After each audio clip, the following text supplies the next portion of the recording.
is Russia surging again in Bakhmut? And the question on everyone's mind, when and where is Ukraine's counteroffensive? I'm Paul, U.S. Army combat veteran. It's April 4th, 2023. This is your daily Ukraine update. Let's get into it. Okay, first, let's take a look at the control map. Biggest changes are, of course, occurring in Bakhmut itself. You can see Russian forces that had surged towards the city center looking to expand their salient, right, peeling again Ukrainian forces away from the bank of the Bakhmutka and trying to close this bulge in their lines here. Again, I think part of their effort to systematically close off the city and take it block by block. You notice for a while that the objective seemed to be to cut off the avenues of exit, and it seems as though Russia has reduced their efforts to do so, instead focusing, again, primarily with Wagner Group on flipping block by block. When we look at the combat map, you can see exactly how they're trying to do this, right? You can see here as they are pushing deep inside the city center itself, and there's far fewer attacks outside of towns like Ivansky, where they are hoping, again, aspire to cut off H32 or 506. But you can see those routes remain open, and it seems like Russia has accepted that its best chance is, again, block by block going through Bakhmut. When we look to the south, you can see in Avdiivka, you've got a fairly large, again, salient that's been created. Russia working tirelessly to try to cut off the Ukrainian defenders. It seems like they are still trying to employ this pincer strategy,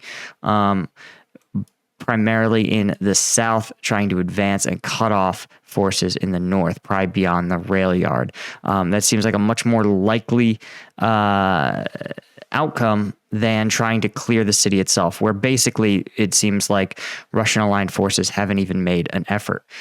What's also interesting, of course, as a real question, is Ukraine's counteroffensive. Again, I am not here to stand for Ukraine. I believe the counteroffensive should have started weeks ago. I think their commitment to getting all of their ducks in a row is burning more combat power than it's accruing. So what you're seeing instead, I think it's fairly clear that the small attack near Kurdyumivka was just a spoiling attack and probably not part of a larger surge. It could also be a sort of recon by fire, a test of Russia's responsiveness, their willingness to pull troops from the front line to reshore up other areas where there is vulnerability. We've seen something similar happen in Bilohorivka, and again, it's not clear where Russia will or where Ukraine will be pushing. Conventional tactical analysis, again, says it'll be along this Melitopol or Mariupol axes, since Russian forces will not be able to regroup in the ocean. But it's also possible, right, to see efforts in the northern part of Luhansk province, where the open terrain really favors maneuver warfare. Because as we've seen, Ukrainian forces have not really been counterattacked from Russia. Once they push Russian forces into Russian sovereign territory, they tend to stay there. So all in all, a lot of questions still to be answered.